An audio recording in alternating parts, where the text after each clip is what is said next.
رکھ لوں اے جلوہ جانانا عادل میں تجھے رکھ لوں عادل۔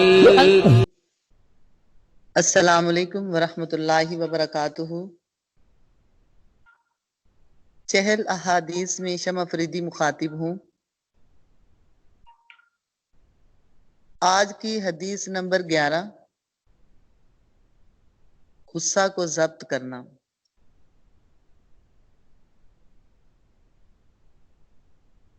غصے کو کنٹرول کرنے کے متعلق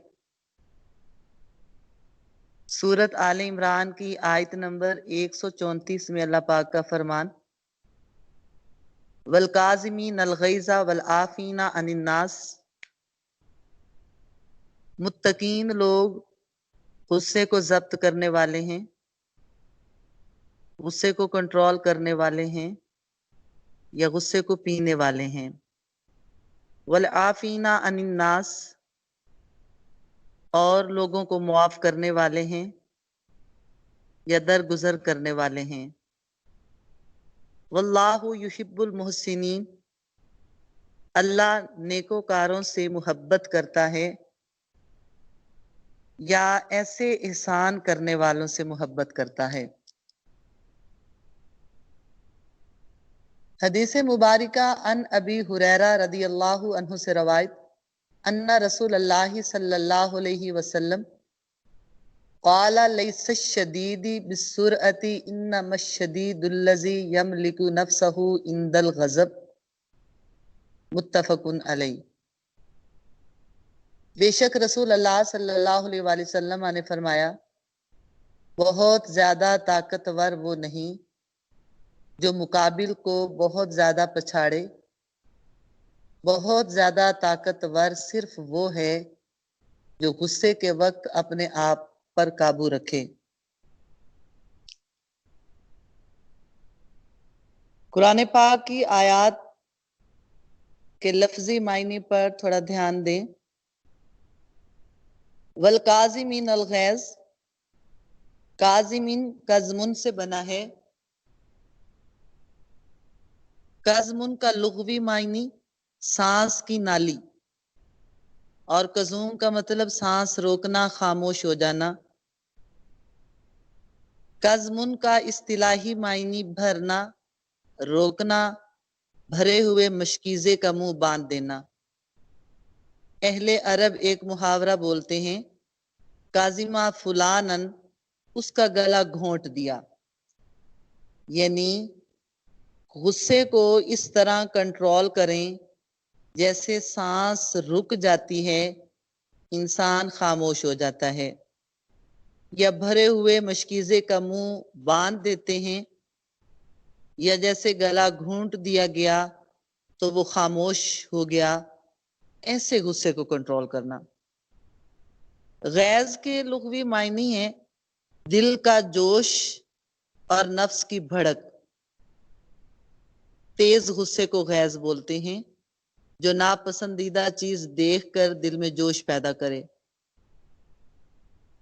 اور بولا جاتا ہے غیظ و غضب، تو غیظ عام ہے اور غضب وہ غصہ جس کے ساتھ بدلہ لینے کا ارادہ پیدا ہو۔ تو متقین کی علامت کہ وہ غصے کو پی جاتے ہیں، سامنے والے سے بدلہ نہیں لیتے، والعافین عن الناس، اور لوگوں کو معاف کر دیتے ہیں، یعنی سخت غصے کی حالت میں آپے سے باہر نہیں ہو جاتے بلکہ نفسانی غصہ پی جاتے ہیں، باوجود قدرت کے غصہ جاری نہیں کرتے، اپنے ماتحتوں کی خطاؤں یا دوسروں کی ایذاؤں، مجرموں کے جرموں کو بخش دیتے ہیں اور اپنے نفس کا بدلہ نہیں لیتے۔ اللہ پاک ایسے نیکوکاروں کو جو مخلوق کے لیے مضر نہ ہوں، مفید ہوں، بہت پسند کرتا ہے اور احسان کے بدلے میں احسان فرماتا ہے۔ دنیا کی باتیں انتشار بے اطمینانی پیدا کرتی ہیں۔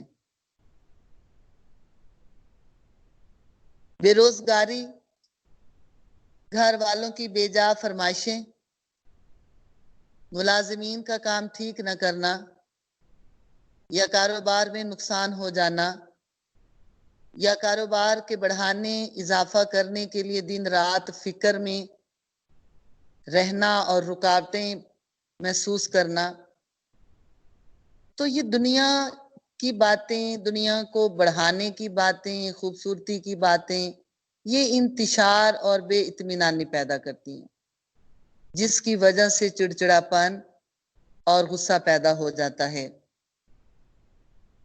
غصہ آگ کا شعلہ ہے، جسے آئے وہ کھڑا ہے تو بیٹھ جائے، اگر بیٹھا ہے تو پہلو کے بل لیٹ جائے۔ اور آپ نے دیکھا اولاد آدم کے دل میں غصہ آگ بھڑکاتا ہے،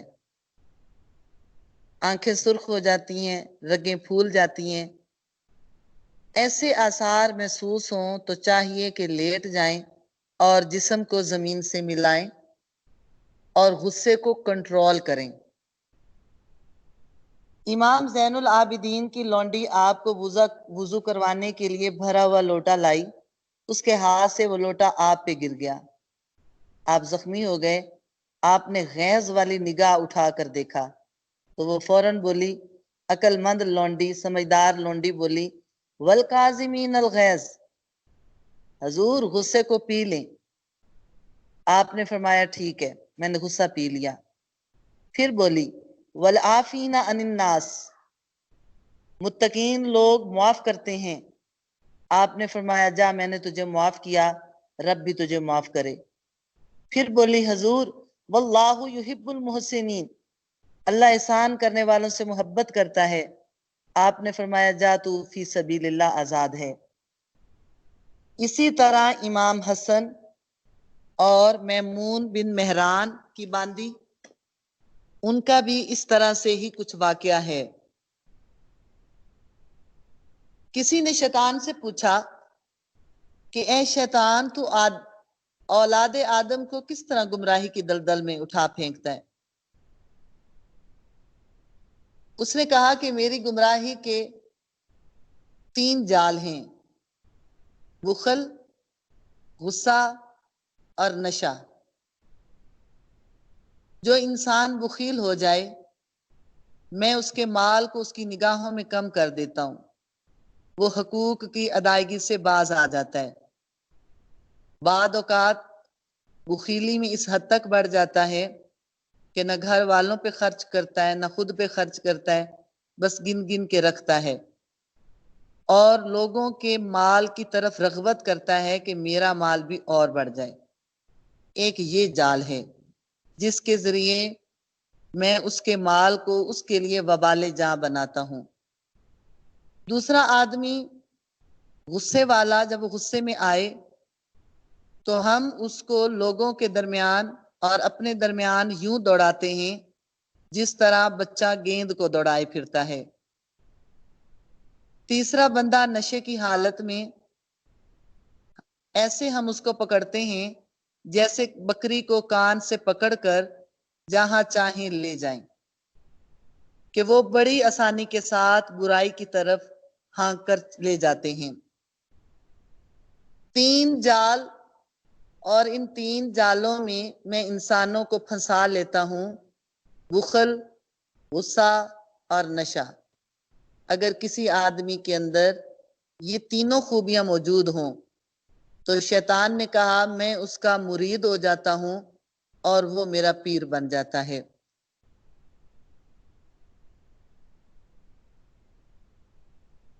جو شخص قادر ہو اس بات پہ کہ غصہ نکالے یا جاری کرے، اللہ پاک اس کو امن و امان سے بھر دے گا اور اللہ اس بندے سے خوش ہو جاتا ہے۔ قیامت میں تمام مخلوقات کے سامنے اللہ فرمائے گا، جنت کی جو حور و نعمت تو لینا چاہے لے لے۔ آقا علیہ الصلوۃ والسلام نے فرمایا 4 باتوں کی مجھے گارنٹی دے دو، میں تمہیں جنت کی بشارت دیتا ہوں۔ جو ظلم کرے اس کو معاف کر دو، جو محروم کرے کوئی چیز تم سے روک لے، کوئی نعمت اللہ کی روک لے، تمہیں عطا نہ کرے، جو محروم کرے تم اس کو بھی عطا کرو، اور جو تیرے ساتھ برا کرے تو اس کے ساتھ اچھا سلوک کر، اور جو قطع تعلق کرے پوری کوشش کر کے اس کے ساتھ جڑ جاؤ، 4 باتوں کی گارنٹی دے دو، میں تمہیں جنت کی بشارت دیتا ہوں۔ غصے کو کنٹرول کریں، دبائیں نہیں۔ کنٹرول سے مراد برداشت کریں اور نارمل حالت پر جس بات پہ غصہ ہیں وہ بات ظاہر کر دیں، کیونکہ غصے کی وجہ سے نماز میں خشوع و خضوع نہیں رہتا، اور بار بار جس پہ غصہ ہیں اس کو دیکھنے پر بار بار غصے سے شخصیت متاثر ہوتی ہے، اور خود کو بھی بیزاری اور دوسروں کو بھی بیزاری ہوتی ہے۔ پھر آہستہ آہستہ جسم کے اندر قوت مدافعت کی کمی ہو جاتی ہے، پھر برداشت نہیں ہوتا، اور بلڈ پریشر یا شوگر جیسے مرض اسی وجہ سے لگتے ہیں۔ غصہ ایک آگ ہے، اور اس آگ کو اس کے اوپر کچھ پکا لیں، یعنی اس کو کنٹرول کرنا ہے بڑے طریقے سے، بڑے آسان طریقے سے، تو اس پہ کچھ پکا لیں۔ اور ایک حل حدیث مبارکہ کے ذریعے آپ کو بتا دیا کہ کھڑے ہیں تو بیٹھ جائیں، بیٹھے ہیں تو لیٹ جائیں، اپنے جسم کو زمین سے ملا لیں، کیونکہ غصہ ہی تو وہ حالت ہے جس میں انسان طلاق دے دیتا ہے۔ آج دن تک کسی نے محبت سے بھی طلاق دی، وہ غصے کی ہی حالت ہوتی ہے۔ کبھی کسی نے کہا میری محبوب بیگم یا میری محبوبہ میں تمہیں طلاق دیتا ہوں، ہمیشہ غصے میں ہی طلاق ہو جاتی ہے، اور اس بیس پر شریعت میں طلاق ہو جاتی ہے۔ تو غصہ حرام ہے، کنٹرول کریں جتنا بھی ہو سکتا ہے۔ آقا علیہ الصلوۃ والسلام نے فرمایا کچھ لوگ ایسے ہیں جنہیں جلدی غصہ آتا ہے اور جلدی ختم ہو جاتا ہے، کچھ ایسے ہیں جنہیں دیر سے غصہ آتا ہے اور جاتا بھی دیر سے ہے، کچھ ایسے ہیں جنہیں جلدی غصہ آتا ہے اور پھر جانے کا نام نہیں لیتا، اور بہترین ہے وہ لوگ جنہیں دیر سے غصہ آئے اور جلدی ختم ہو جائے۔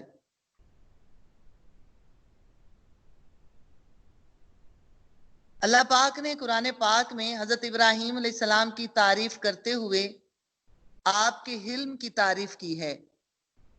سورہ ہود کی آیت نمبر 75، اِنَّا ابراہیم لحلیم اواہ منیب، بے شک ابراہیم علیہ السلام بڑے بردبار، رحم دل اور ہر حال میں ہماری طرف رجوع کرنے والے تھے۔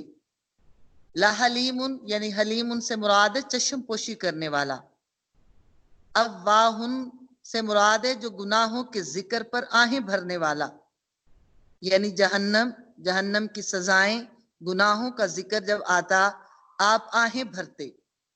منیب سے مراد جو اللہ تعالیٰ کی اطاعت و فرمانبرداری کی طرف ہمہ تن متوجہ ہو، ہمہ وقت متوجہ ہو۔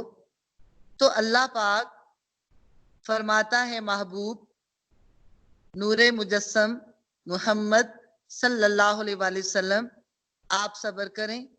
اللہ پاک نے آپ کو حلم کا حکم دیتے ہوئے فرمایا فَاصْبِرْ كَمَا صَبَرَ أُولُو الْعَزْمِ مِنَ الرُّسُلِ، اے میرے محبوب آپ صبر کریں جس طرح اولو العزم رسولوں نے صبر کیا۔ آپ نے سیرت کا مطالعہ کیا ہے، آپ کو اندازہ ہو گیا ہے طائف کی وادی میں ان لوگوں نے کتنا ظلم کیا، مگر آپ نے ان کے لیے بد دعا نہیں کی۔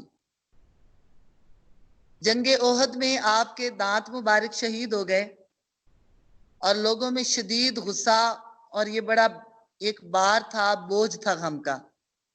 تو انہوں نے عرض کی یا رسول اللہ آپ کو یہ اذیت ملی ہے، آپ ان کے لیے بد دعا کر دیں۔ آپ نے فرمایا مجھے لعنت کرنے والا نہیں بنا کر بھیجا، مجھے رحمت للعالمین بنا کر بھیجا ہے۔ پھر آپ نے یہ دعا کی اللہم اہد قومی فإنہم لا یعلمون، اے اللہ میری قوم کو ہدایت فرما، یہ میرے مقام کو نہیں جانتے۔ آقا علیہ الصلوۃ والسلام چند لوگوں کے پاس سے گزرے تو وہ پتھر اٹھا اٹھا کر طاقت کا اندازہ لگا رہے تھے کہ کون طاقتور ہے۔ آپ نے فرمایا میں تمہیں بتاؤں کہ طاقتور کون ہے؟ کہ وہ شخص جو غیظ و غضب سے بھرا ہو۔ غیظ کا مطلب عام غصہ اور غضب کا مطلب پھر بدلہ لینے والا غصہ، اور غصے کو نکالنے پر قادر بھی ہے۔ وہ غصہ اپنا جاری بھی کر سکتا ہے کیونکہ وہ حق پر ہے، مگر پھر بھی صبر کا مظاہرہ کر لے تو وہ شخص سب سے زیادہ طاقتور ہے۔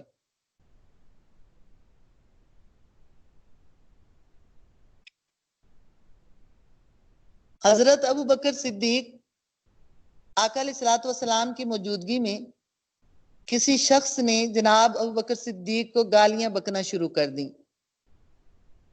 آقا علیہ الصلوۃ والسلام خاموش، ابو بکر صدیق رضی اللہ تعالیٰ عنہ بھی خاموش۔ وہ شخص گالیاں بک چکا تو حضرت ابو بکر صدیق نے بولنا شروع کر دیا۔ آقا اٹھے اور تشریف لے جانے لگے۔ ابو بکر نے عرض کی یا رسول اللہ صلی اللہ علیہ وآلہ وسلم، اس نے مجھے گالیاں دیں، آپ خاموش رہے، میں نے کلام کیا تو آپ تشریف لے کے جا رہے ہیں۔ آقا علیہ الصلوۃ والسلام نے فرمایا وہ شخص تجھے گالیاں دے رہا تھا، تیری طرف سے ایک فرشتہ اسے گالیوں کا جواب دینے پہ مامور تھا۔ جب تو نے خود بولنا شروع کر دیا، فرشتہ چلا گیا اور شیطان آ کے بیٹھ گیا۔ میں اس بات کو پسند نہیں کرتا، میں وہاں بیٹھوں جہاں شیطان بیٹھا ہو۔ تو غصے کی حالت میں انسان بعض اوقات شدید ظلم کی بات کر جاتا ہے اور بے موقع بات کر جاتا ہے، بے تکی بات کر جاتا ہے، اور بعد میں شرمندگی کا احساس ہوتا ہے۔